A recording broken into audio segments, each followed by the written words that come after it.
যাই হোক, এটা আমাদের বরগুনা জেলার ভিতরে ফুলঝুরি ফেরিঘাটা।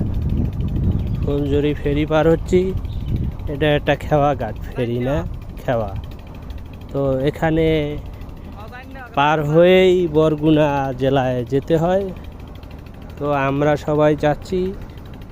আমরা বরগুনা গিয়েছিলাম, সেখান থেকে আবার ফেরত আসতেছি। যাই হোক, এটা বিষখালী নদী, মোটামুটি বড়ই আছে।